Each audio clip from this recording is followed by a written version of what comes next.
Hey traders, welcome to Charts and Coffee. Happy Monday, everybody.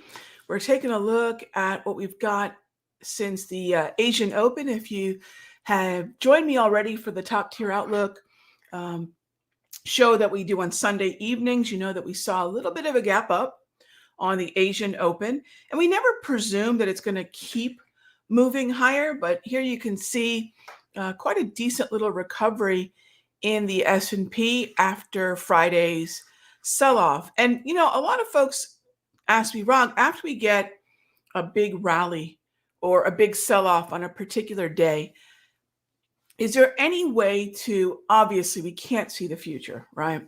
But is there any way to reduce the probabilities? In other words, you know, right now, folks might be thinking, oh my gosh, it's the beginning of the end. Other folks might be thinking we can gap down. Other folks are thinking maybe we move higher. You know, there's a lot of different scenarios. So how do we whittle it down to the most probable?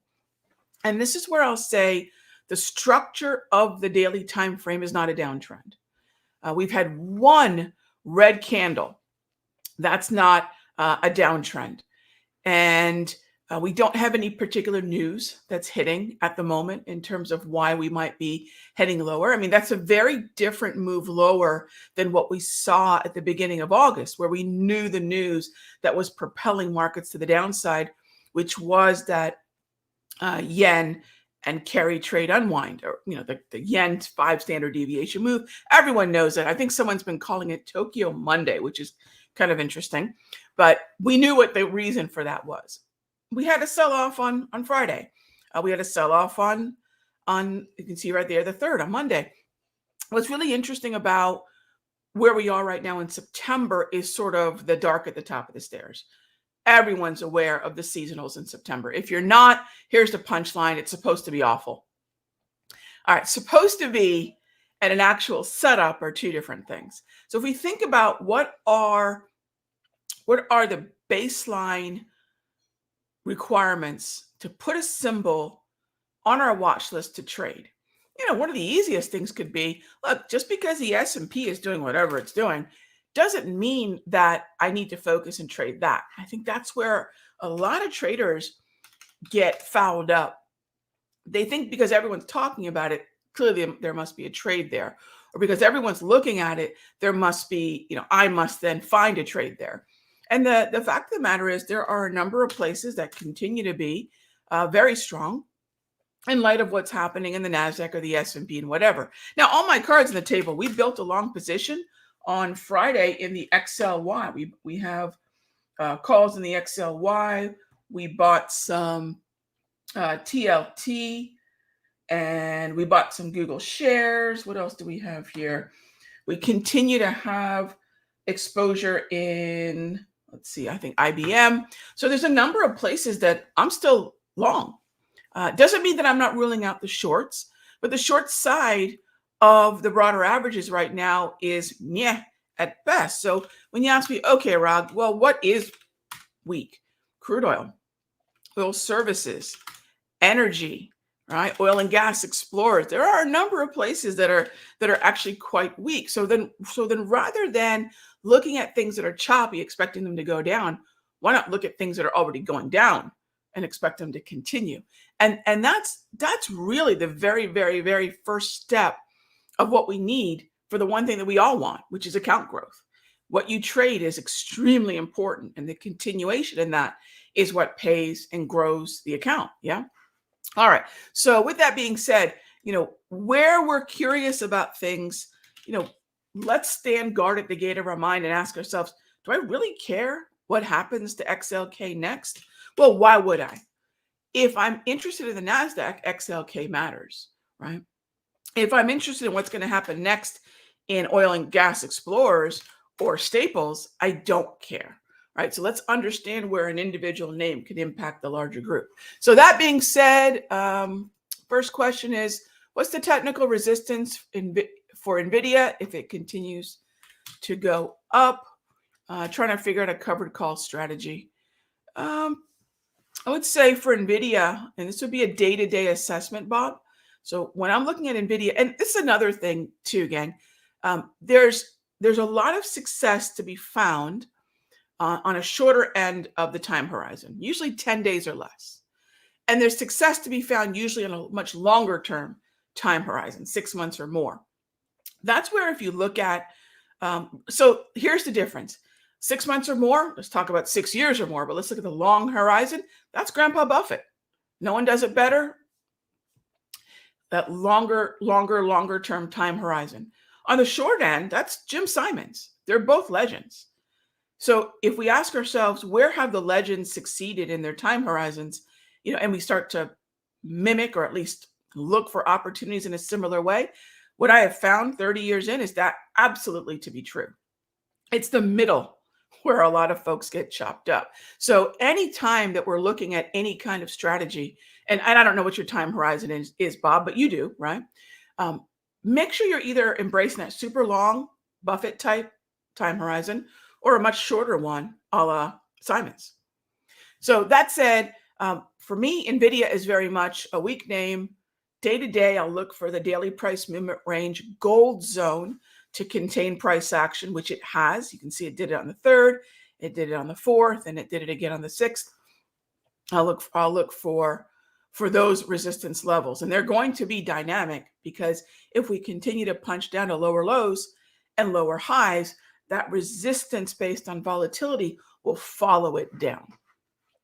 All right, next up, going to ask, not hugely important, but what is a typical routine in the morning?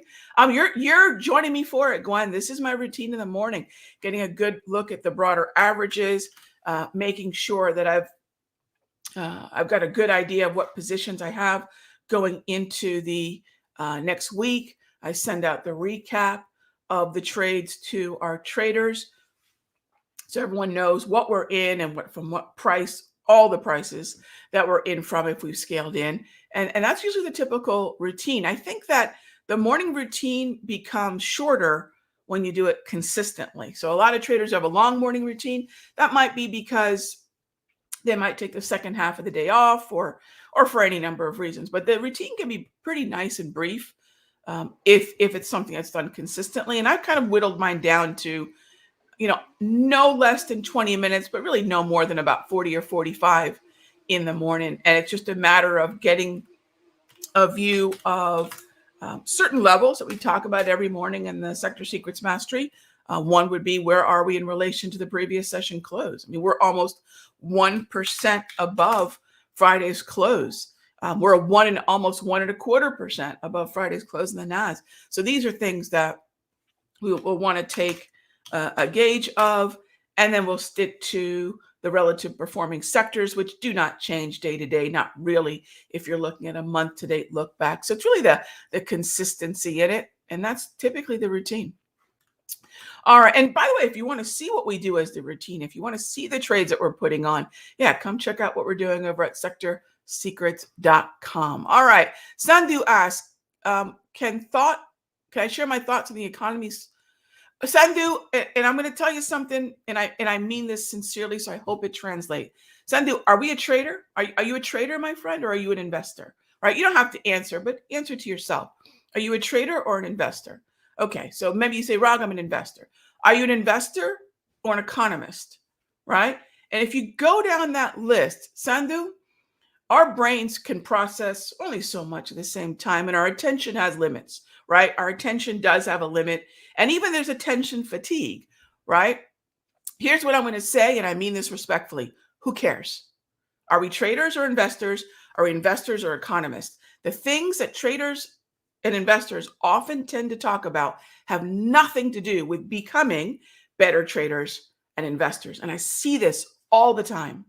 So please, we all are going to be exposed to this issue. Our job is to grow an account.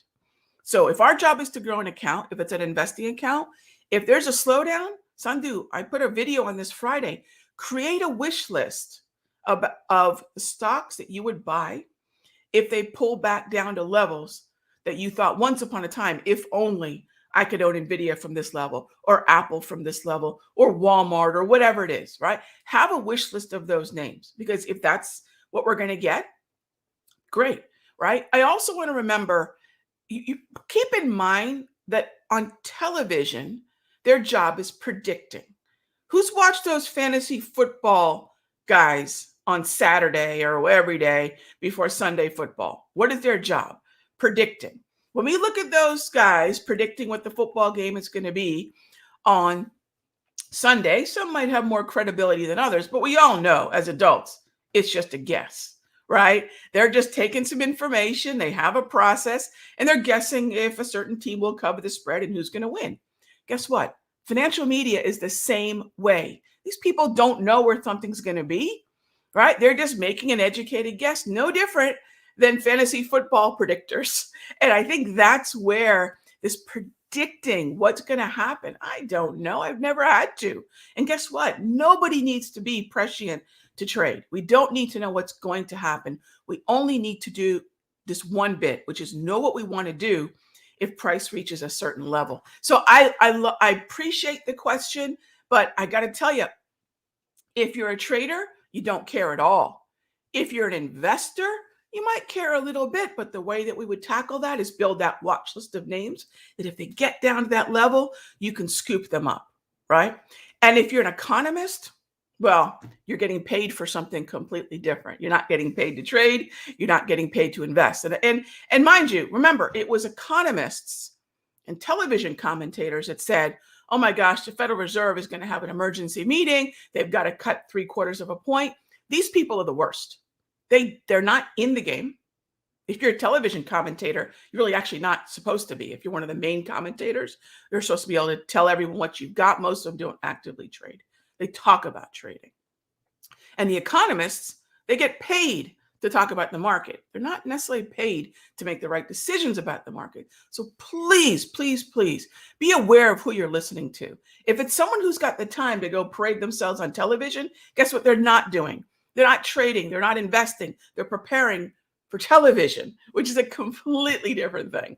So, I think there's certain things that we have to be very blunt about, because it's only getting more common where traders think, well, if you're on television, clearly you must know things I don't. No, gang, they have a PR agent. That's what they've got. So keep that in mind. I've been on TV. That's how you get on TV. All right. So let's take a look at what's going on with gold here. And if we take a look at what's going on with the overall movement in gold, we like the long positions in gold. I would be very hesitant, however, with gold miners for a little while. So I know that I've been talking gold and gold miners for a couple of weeks, and you can see why with the green candles. But as of late, it's really started to take a bit of a tumble. I still want to focus on gold. That's the commodity that would get gold miners back on track. But for now, I'm going to continue to focus on just the precious metal. So crude oil's bearish, and those sectors that follow it are bearish. Gold is bullish, but leave gold miners alone for a little while. Let's take a look at the Russell and the Dow. If I'm looking here, it's bullish. It's gone neutral. Take a look at the Dow. The Dow's bouncing very nicely as well.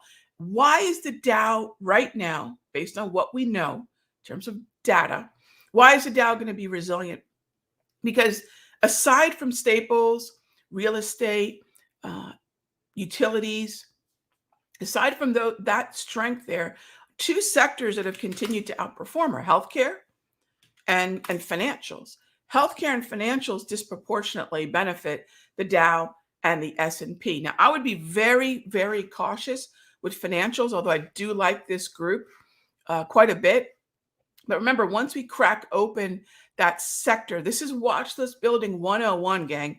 Once we crack open that sector, not everything in it is going to be of equal probability for follow through to the upside. So let's make sure we're avoiding the Bank of Americas, the Wells Fargos, the Citis, and focus on where the consistency has been bullish.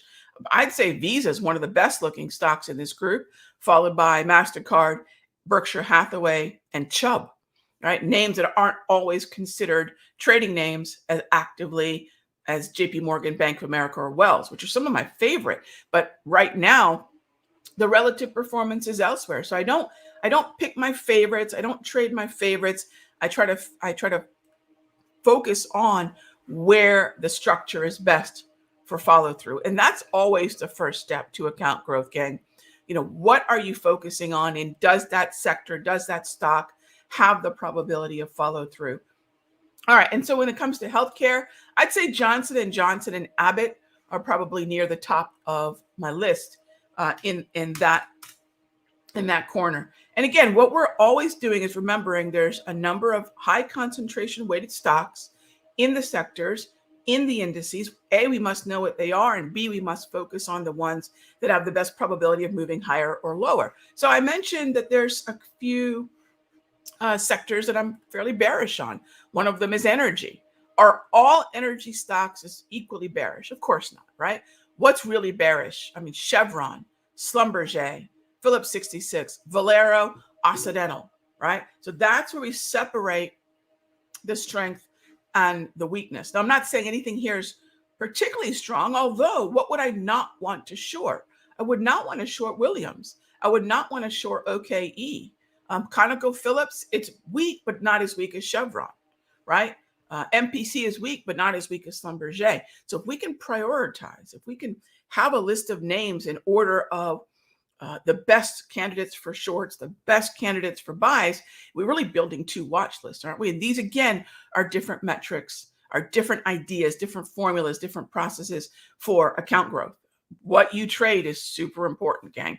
You could execute the most perfect trade in a stock that has less probability for following through, and you're just not going to get the results. Watch list building is 80% of the game, gang. And by the way, I should mention this because it's coming up. It's September 9. Wow. So on September 24th. So basically 2 weeks from tomorrow, we're going to have a webinar. I'm going to walk you through what we are actually doing, right? This is not theory. These aren't concepts. These aren't back tests. What have we been doing in the Sector Secrets Mastery? What have we been doing in terms of trading? And what are the things we're doing that even in a month like August, we were able to grow an account? So I'll show you a lot of those things. And one of the most important things is actually three really important things: what you're trading, how much of it you're trading, and what your risk is. If you get that formula down, if you get that process down, on the other end of that is a very consistent approach to account growth, right? So those are things we'll be talking about in just 2 weeks, gang. All right, with that said, let's go ahead and take a peek at, let's see, we looked at the broader averages. We looked at the bonds. They're up. Not a lot, at least up off the lows. But see, bonds are heavier. Bonds are heavier. So I'll start the day off in bonds, remembering that it's about 0.25% below the previous session close. So it's kind of in that bearish side of early sentiment. Unlike gold, which is above the previous session close. So it's a little bit on the bullish side of sentiment. And those are some really easy early things you can do each and every morning just to prepare for the upcoming day. So again, just a few takeaways. Think really long-term, especially in this environment right now. Think really long-term, maybe 6 months or greater in terms of potential follow-through and structure. Or think really short-term, usually 10 days or less. It's in the middle that a lot of traders are getting hurt. One of the things that's been working very well for us are these swings that are in that 2 to 10 day range. I mean, that's been really the workhorse for us. That's been growing the account in the Sector Secrets Mastery. So as always, gang, thank you so much for being here. I'll see you tomorrow, same time, same station, and we'll see how this week is going to go. It should be an interesting rest of September. We have quite a few things that we're gearing up for, aside from the fear of the sell-offs. There are quite a few things that we're gearing up for, not to mention the first rate cut from the Federal Reserve in about 9 days. And of course, we have the debates this week, and we have an election closing in. So these are all different factors the market participants are going to be thinking about in terms of whether they wait, whether they buy, whether they sell. Our job is to track the action, not try to predict it. I'll see you tomorrow.